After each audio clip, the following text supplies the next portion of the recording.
Halo teman-teman semua, selamat datang di kelas UI UX Design yang ke-7 ini. Nggak berasa ya, kita udah ke sesi ke-7 untuk UI UX Design di DSC ini. Nah, hari ini bersama aku, Kenisha Fudika, kita akan belajar mengenai prototyping yang ada di UI Design. Nah, topik apa aja sih yang hari ini akan kita bahas? Topik yang pertama yaitu kita akan membahas apa sih itu prototyping dan kegunaannya prototyping itu apa sih? Nah, yang kedua itu ada jenis-jenis prototyping. Yang ketiga, low fidelity design dan high fidelity design.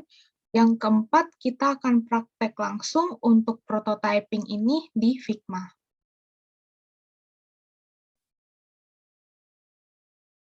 Nah, yang pertama itu prototyping. Aku ngutip, ini dibilang bahwa prototypes help designers and developers build partial product implementation, which potential end user or customer use to provide feedback to the development team before full-scale development begins. Nah, jadi prototyping ini merupakan sebuah bentuk flow yang biasanya digunakan oleh desainer untuk show hasil desain dia kepada developers. Nah, maksudnya gimana? Jadi kan kita sebagai desainer itu harus mendeliver screen-screen yang kita desain ke developer. Sehingga misalnya screen-nya udah 100 screen gitu. Nah, kita langsung kasih ke developer, apakah developer itu langsung tahu bahwa 100 screen itu kira-kira diawali dari mana, sampai mana, kemudian akan dilanjutkan di mana, screen mana, kemudian sampai screen mana, apakah developer tahu?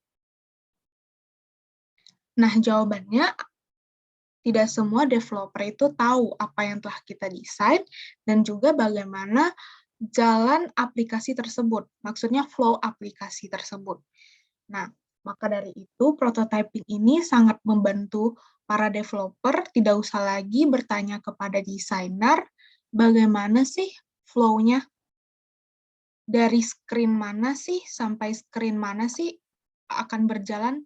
Kalau mau ke screen yang kedua, kira-kira kita harus pencet apa nih dari screen yang pertama gitu. Jadi developer itu tidak usah nanya-nanya lagi ke desainer, jadi desainer cukup cukup memberikannya sebuah prototyping, nanti developer akan mencoba sendiri dan juga mereka akan mendapatkan gambaran. Oh, kira-kira aplikasi yang akan dibuat atau di-develop ini, oh seperti ini. Jalannya itu dari sini ke sini gitu. Seperti gambar yang di sini, ketika klik ini dia kemana, ketika klik ini dia kemana gitu. Ini merupakan sebuah flow. Nah, kemudian prototyping ini juga lebih baik itu dibuat sebelum developer itu telah mendevelopnya ke aplikasi yang asli. Gitu. Kenapa? Karena prototyping ini akan menghemat tenaga sekali gitu. Karena kan kalau misalnya dari feedback-nya user bahwa aplikasi kita, oh misalnya aku kurang ngerti nih bagian di sini, karena menurutku ini buttonnya kekecilan, aku nggak kelihatan tulisannya atau tulisannya kekecilan gitu. Atau apapun yang ingin dirubah lagi. Maka dari itu kita bisa langsung mengubahnya dari prototyping. Jadi kita nggak usah ngubah-ngubah code lagi gitu, sehingga akan meminimalisir waktu yang akan dikerjakan gitu. Kalau misalnya kita sudah development kan otomatis kita harus ngubah code, harus ngubah ini, ngubah itu. Jadi waktunya itu yang termakan itu akan banyak gitu. Kita lanjut lagi. Nah, untuk jenis-jenis prototyping ini mungkin yang sering kita buat atau yang sering kita temui itu yang langsung di HP gitu, seperti ini, yang digital prototyping. Nah, sebenarnya Prototyping itu bukan hanya ada di digital, tapi di paper juga ada. Nah, bedanya apa nih paper prototyping dengan digital prototyping? Nah, paper prototyping ini sesuai dengan namanya, paper, maka prototipe yang dilakukannya itu di kertas. Jadi, semuanya tuh pure di kertas, digambar sendiri gitu. Nah, seperti ini kan ada di gambar ini tuh anggapannya beberapa screen gitu. Ini ada 3 screen. Nah, kadang juga kita harus membuat sebuah properti tambahan nih, misalnya seperti ini, atau ada ini nih, ini kan dia pakai label ya. Nah, ini kan anggapannya kita udah ngisi data gitu. Mungkin dia ada juga sebuah screen yang belum kita isi data gitu. Sehingga untuk paper prototyping ini, kita pure semua di kertas dan juga kita belum ada warna harusnya. Nah, kemudian untuk digital prototyping ini itu ya ada di digital, seperti ada di device kalian ini, seperti handphone, laptop, PC gitu. Nah, dengan digital prototyping ini, jika kita melakukan testing kepada user gitu dengan prototyping digital, itu kita akan lebih mendapatkan feel. Feel-nya maksudnya gimana, itu kita akan lebih mendapatkan feel seperti aplikasi real yang memang telah di-develop, gitu. Jadi seperti kita sedang memakai aplikasi tersebut, padahal di sini hanya prototyping, belum di-develop, gitu.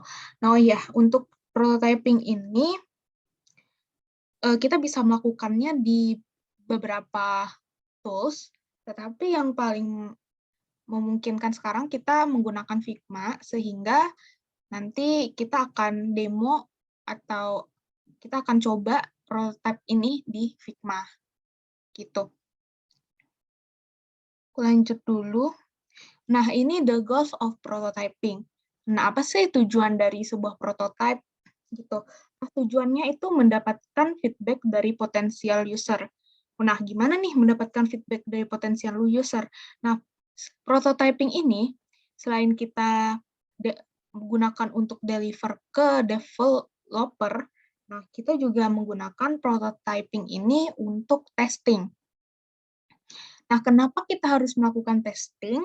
Itu supaya kita menguji aplikasi kita apakah user benar-benar paham tentang jalannya gitu, tentang flow-nya, ataupun masih ada mereka yang tersendat-sendat, ataupun mereka masih ada yang kurang paham tentang ini kira-kira button-nya di mana? Aku expect-nya button-nya di sini loh, karena bla bla bla bla. Nah, gitu.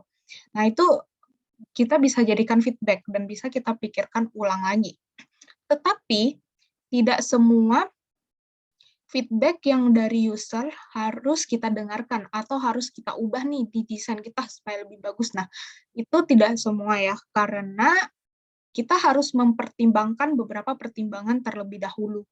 Itu sebelum kita memutuskan suatu keputusan untuk mengubah desainnya ataupun tidak gitu. Yang kedua, itu mendapatkan feel ketika sedang benar-benar memakai aplikasi.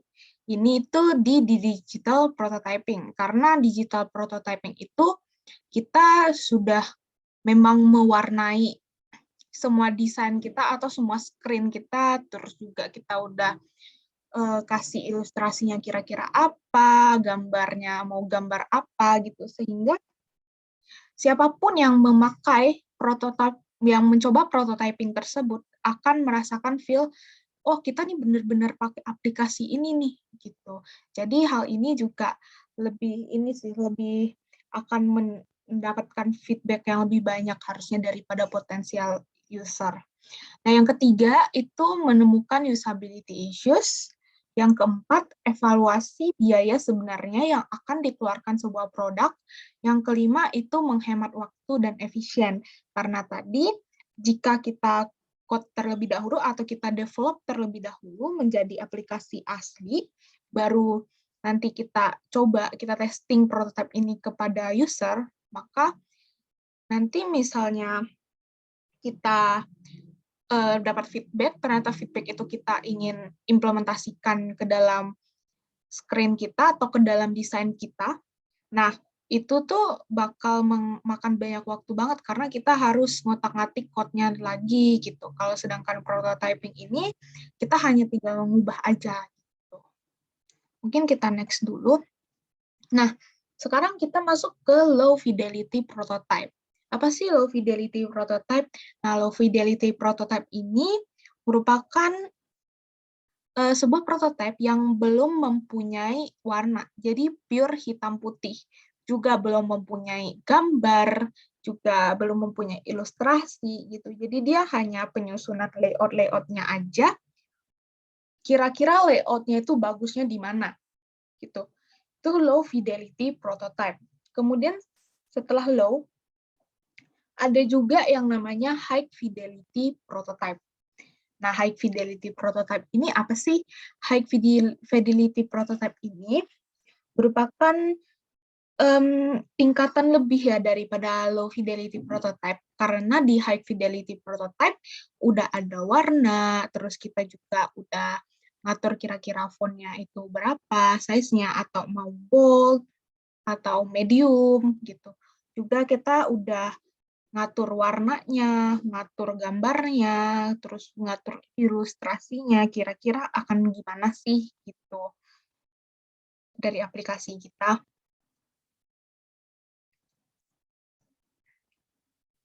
Nah, kemudian kita sampailah ke demo prototipe di Figma. Nah, sekarang teman-teman boleh buka dulu untuk Figma-nya. Saya juga langsung buka Figma. Nah, ketika sudah membuka Figma, seperti biasa, kita new design file saja, karena ini ada tulisan desain dan prototype ya.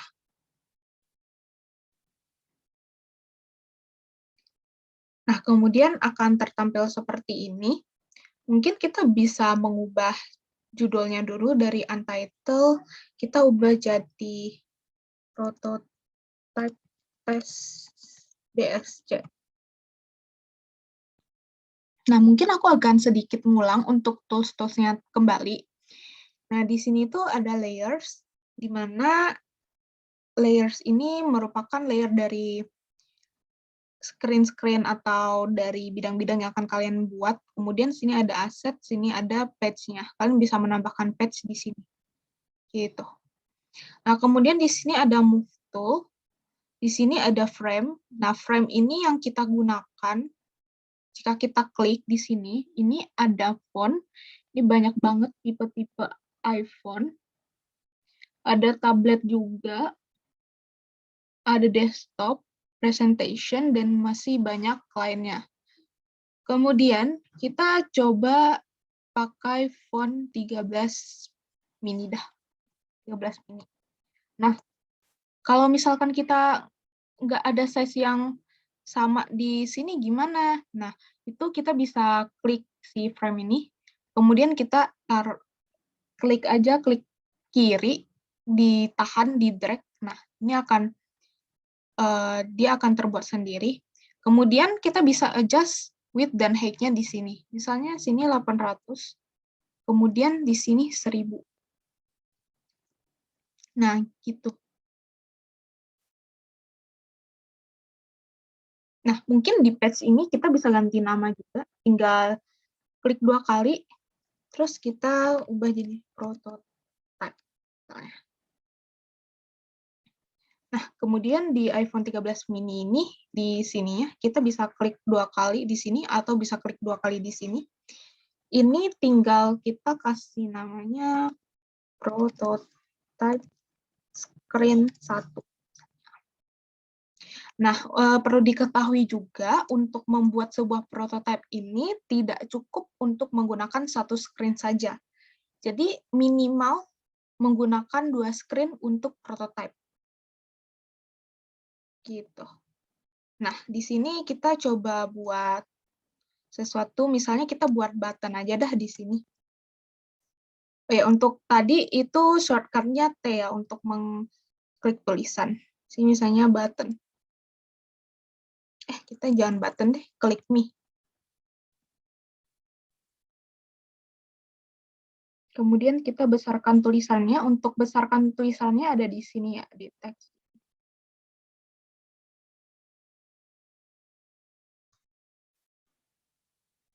Terus aku coba rata tengahin. Terus kita buat sebuah frame. Kalau mau buat sebuah frame itu shortcut-nya F. Jadi ketik aja di keyboard kalian F. Nanti dia kursornya akan berubah jadi plus gini. Tinggal kalian drag aja. Nah, ini bisa. Ya, mungkin aku mau jelasin kenapa aku pakai frame dibandingkan rectangle. Itu karena menurut aku di frame ini, kalau misalnya kita mau ngatur tengahnya dari ini nih frame-nya, kita tinggal klik si teksnya aja, terus kita tinggal rata tengahin gitu. Misalnya deh di sini. Aku mau rata tengahin nih. Nah, terus kalau misalkan kita pakai rectangle, coba rectangle deh. Sorry. Kalau kita pakai rectangle ini, terus kita kasih klik me-nya di sini, aku duplicate. Bring to. Nah, kalau misalnya kita ingin cari tengahnya nih, antara si rectangle sama si teks, ini nggak bisa cuman kita klik di teksnya doang. Gitu. Nah, bakal tengahnya di sini, karena dia ngambil yang frame gede ini. Kalau kita mau rata tengahin di sini, pakai rectangle, itu kita harus klik dua ini. Jadi klik teksnya dengan klik rectangle-nya. Cara klik bisa dua layer gitu, bisa kalian drag gini, atau bisa kalian klik tulisannya, kemudian tekan shift, dan kemudian klik si rectangle-nya. Baru di rata tengahin. Gitu. Kalau menurut aku untuk frame sih lebih praktis aja sih, jadi kita nggak usah select dua kali gitu. Nah, kemudian di sini aku coba round-nya kasih kira-kira 10 deh.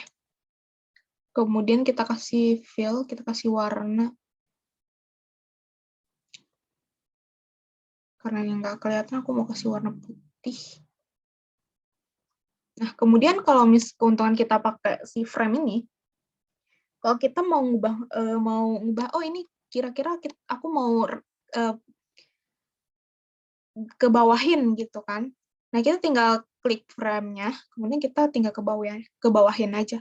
Tapi kalau kita pakai rectangle tadi, kita harus drag lagi gitu. Kita harus select keduanya lagi, terus baru kita ke bawahin gitu. Nah, terus juga untuk pakai frame ini menurut aku lebih rapi aja sih. Ini misalnya aku ini aku kasih ilustrasi nih misalnya. Anggaplah ini ilustrasi ya guys.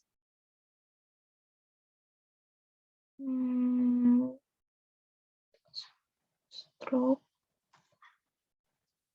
4, kemudian dash, kita kasih round.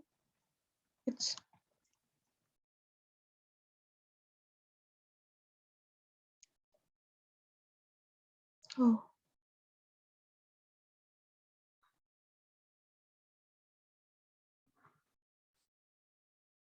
Ketebalan pakai 2. Nah, terus kita tulis, aku tulis sini deh, ilustrasi.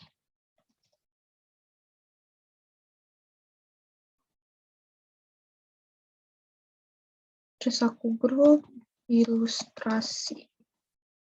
Ini kita ubah nama frame-nya jadi button.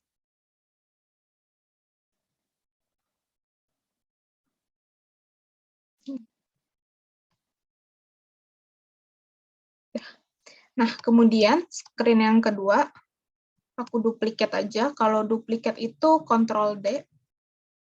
Screen yang kedua, aku mau ini back. Terus ini, nah, Selamat datang di kelas DSC Binus.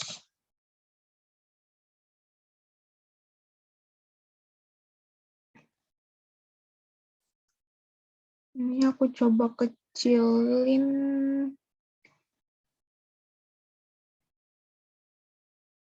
Ini 32 deh.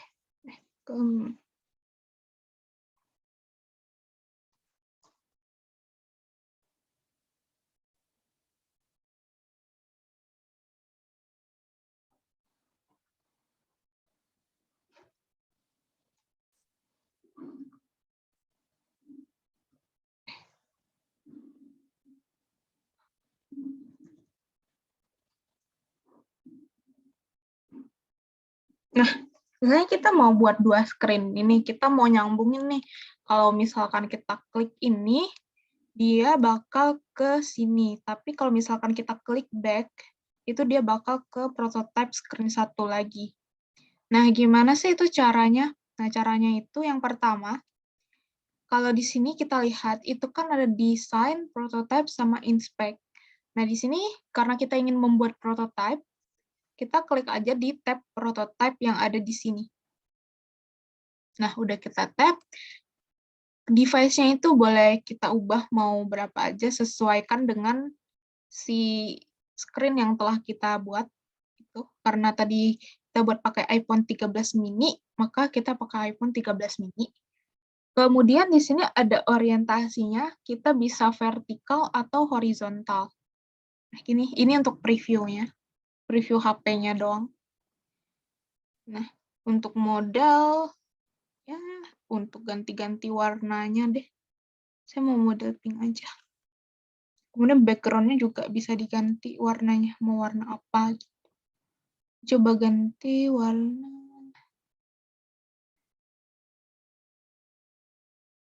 Deh. Nah, kemudian udah kita di prototype, udah kita setting device, model, segala macam. Tapi kalau model sama background yang tidak ingin kalian setting, ya tidak apa-apa. Cuman kalau device-nya kalau bisa disetting aja sesuai dengan apa yang telah kalian, screen yang telah kalian buat. Seperti ini kan iPhone 13 mini. Tapi kalau misalnya nggak sesuai gimana? Nah, kalau nggak sesuai, dia bisa screen-nya itu mengikuti dari device-nya sih. Maksudnya mengikuti itu dia nggak bisa full dengan device-nya, tapi dia tetap ngikutin device yang sekarang gitu. Kayak kita misalnya iPad Pro 11 inch gitu. Nah, dia bakal setengah gitu nanti. Gitu.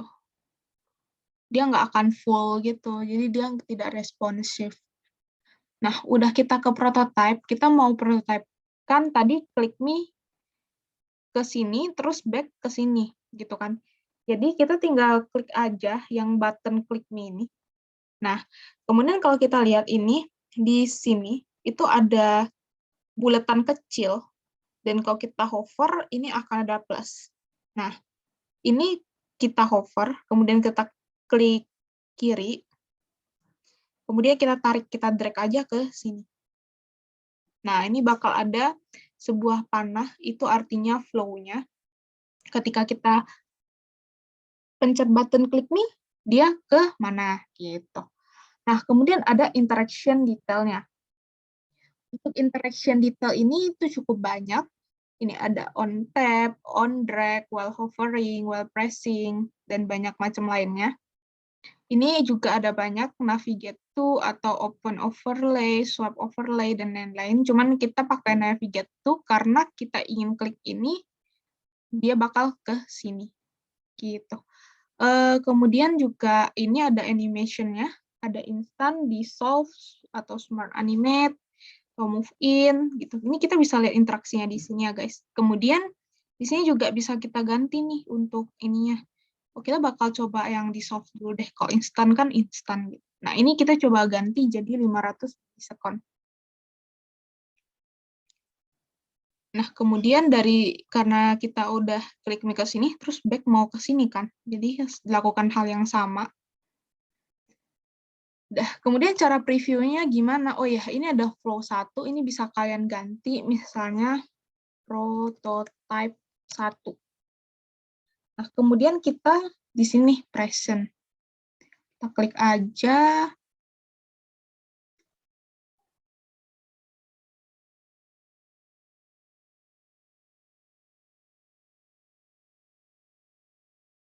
Nah, ini ada ya handphone kita iPhone 13, terus background-nya sama kan. Nah, ini desain yang telah kita buat. Kita coba nih, klik di sini, klik nih. Nah, dia bakal selamat datang di kelas DECA Binus gitu. Kita klik back lagi, nah dia bakal ke sini. Tuh. Nah, ini untuk interaction yang di solve. Kemudian kita coba untuk interaction lainnya. Misalnya kita pakai interaction itu Smart Animate. Kita lihat kalau Smart Animate itu biasanya dia smart ya. Dia udah tahu kira-kira ilustrasinya mau kayak gini nih gitu. Oh ya, untuk ini juga bisa kita buat lebih dari 2 screen ya. Kita bisa buat 3 screen gitu. Nah, ini kita coba yang Smart Animate kita terakhir aja ya. Kita coba yang move in dulu. Nah, ini kita bisa atur nih, kita mau move-nya dari mana? Dari kanan, kiri, atas, bawah, gitu. Terus ini mau berapa milisekund, gitu. Atau ini is in, is out, atau linear, gitu. Bisa kita ubah-ubah aja. Bisa dicoba-coba aja, gitu. Kalau biasanya, kalau aku makainya yang is in, out sih. Nah, kita coba lagi nih. Kita ke prototipe yang tadi.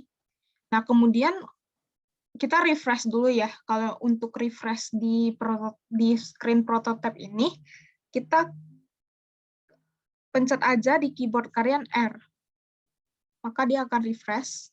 Sesudah kalian pencet R, kita coba klik. Nah, dia bakal sesuai apa yang telah kita perintahkan tadi. Dia move in ya, nggak salah. Kemudian kita back. Nah, oh ya, tadi back-nya lupa kita atur. Kita atur dulu. Tadi ini move in, terus is in out. Kita refresh lagi, klik back. Nah, atau mau yang lebih bagus kita back-nya coba jangan move in tapi move out. Coba deh.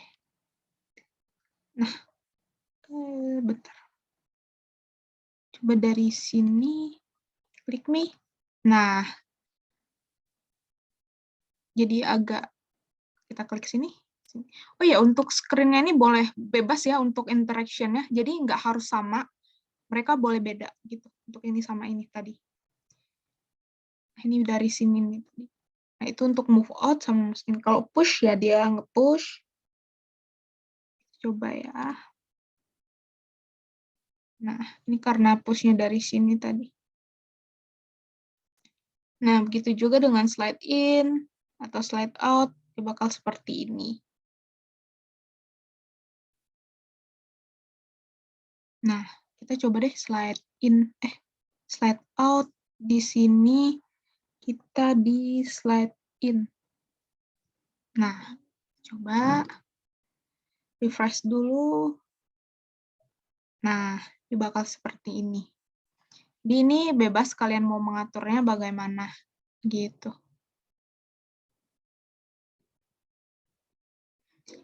Kemudian, oh ya, kita coba sebuah prototipe ya. Oh ya, kalau misalnya kita lihat di prototipe di sini, itu kan ada banyak nih. Oh, ini ada komen. Ini kita bisa komen loh prototipenya gitu. Misalnya, ini ilustrasi apa ya? Misalnya, ini bisa kita komen. Sudah kita komen juga bisa kita resolve kalau misalnya sudah selesai sehingga si komen ini bisa hilang.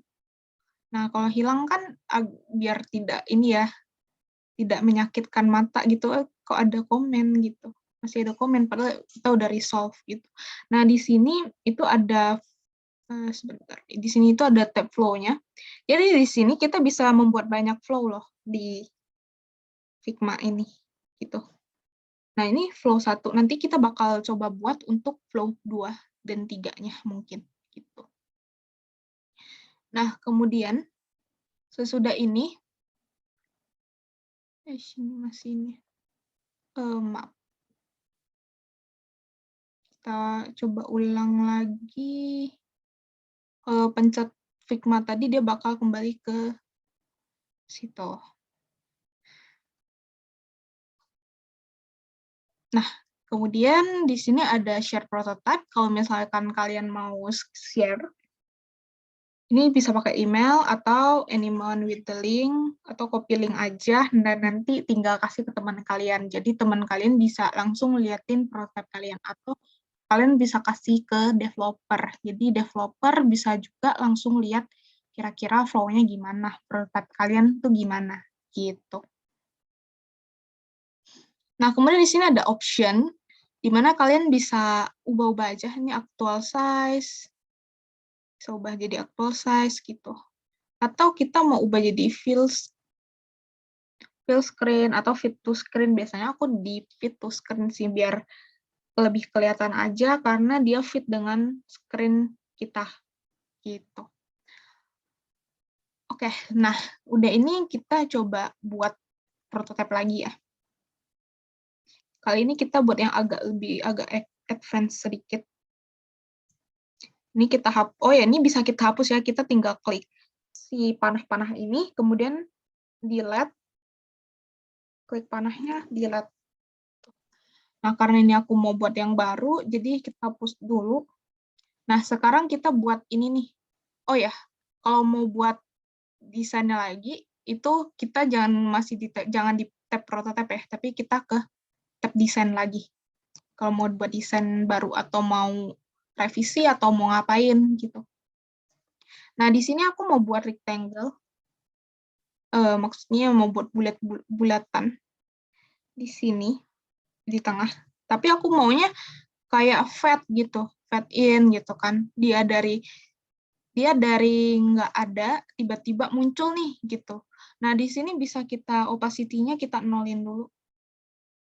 Nah, kemudian kita duplikat aja di sini. Kita ganti jadi 10%. Jangan deh, 50% misalnya. Kemudian kita agak gedein. Nah, aku mau pakai satu lagi nih. Nah, di sini kita coba fill deh warnanya, warna merah segini. Dan kita ingin yang gede. Nah, ini kita coba pakai prototipenya, ke tab prototype lagi. Kemudian ini ada plusnya. Kita direct aja ke sini.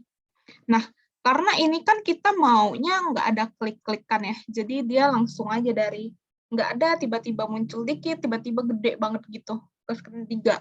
Nah, ini kita bisa pakai after delay. After delay ini apa? Jadi ketika dia delay 800 menit, setiap delay 800 menit dia bakal ke screen yang lain gitu. Ini aku ubah jadi 400 nih. Nah, kemudian di sini kita pakai Smart Animate aja. Kenapa Smart Animate? Karena di sini kan karena Smart Animate ini bisa kalau kata aku ya, itu dia bisa nge-track gitu. Kira-kira kita ngelakuin apa sih yang pertama, terus ngelakuin apa yang kedua. Jadi dia biasanya sesuai dengan keinginan kita sih mau yang kayak gimana gitu. Ini misalnya kita coba aja ini after delay, ini agak ke ini ya. After delay ini tadi 500 ya. Nah, ini kita coba aja. Ini Smart Animate.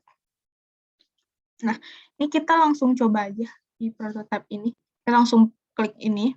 Dan kita buka nih di sini. Nah, ini ada beberapa flow. Ini flow yang pertama kita buat, yaitu prototype 1, kemudian ada flow yang Smart Animate. Nah, kita lihat nih, kita klik Smart Animate. Tring. Nah, jadi dia bisa after delay, terus Smart Animate, dia bisa nge-track kira-kira kita ngelakuin yang pertama kan dari opacity 0, terus kita ke opacity 50, terus ke warna merah, kemudian lebih besar, gitu. Nah, ini bisa nge-track. Misalnya kita mau lebih gede lagi ya, nggak apa-apa, kita gedein aja. Atau Slayer, coba Slayer deh. Nah, kemudian hilang lagi, misalnya bisa kita buat lagi. Kita ke desain ya, BTW. Ini kita buat 0, misalnya. Terus kita pakai prototype lagi. Ini after delay smart animate. Nah, kalau misalnya kita mau ngulang, itu tekan R aja keyboard kalian. Nah, kering biasanya kan ada aplikasi, ada apa tuh gitu di sini, gitu kan. Ada logo biasanya. Udah kita coba buat logo deh, misalnya nih. Kita coba buat lagi. Bentar, berarti ini prototipenya ke sini, tapi ini kita ganti ke sini. Ini bisa kita drag aja kok, mau kemana aja gitu. Misalnya kamu mau nih dari sini ke sini salah, ternyata harus ke depan lagi, ya udah tinggal drag aja. Gitu. Ini kita drag ke sini, nih. Kemudian di sini kita itu kasih apa ya? Kasih segitiga aja deh, bintang deh, kasih bintang. Di sini kita mau dia flat misalnya, jadi ini kita kasih 0.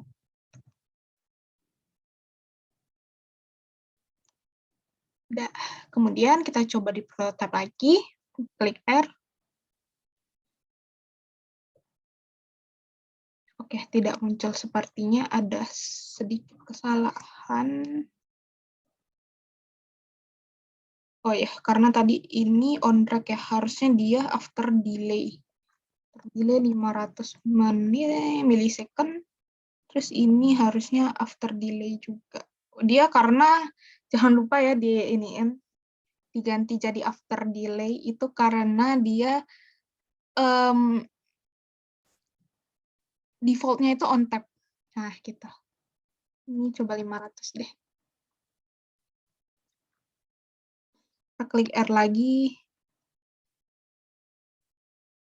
Dah, terdang gitu untuk animasinya. Nah, mungkin dari aku segitu dulu. Sesudah ini bisa diisi untuk link kehadirannya ya. Mungkin aku bakal stay di sini beberapa saat dulu, biar kalian bisa screenshot atau copy.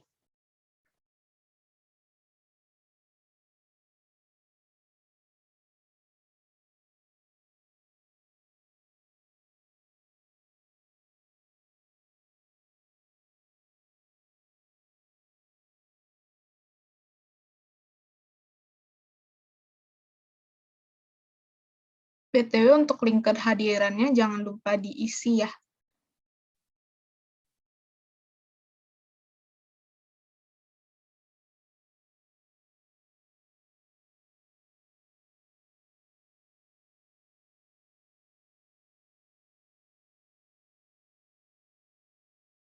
Dan juga kalau misalkan kalian memang ada coba-coba untuk prototype gitu, kalian bisa share kok untuk hasil prototype kalian.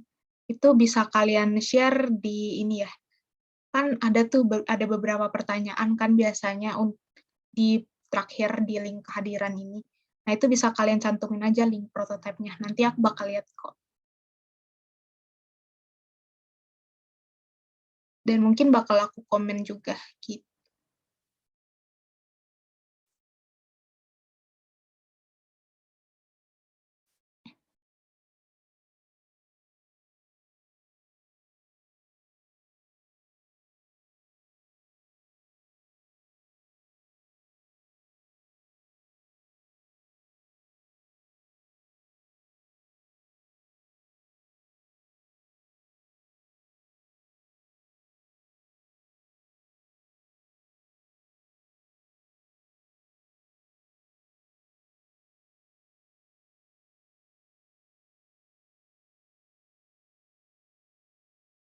Oke, thank you semua yang udah hadir.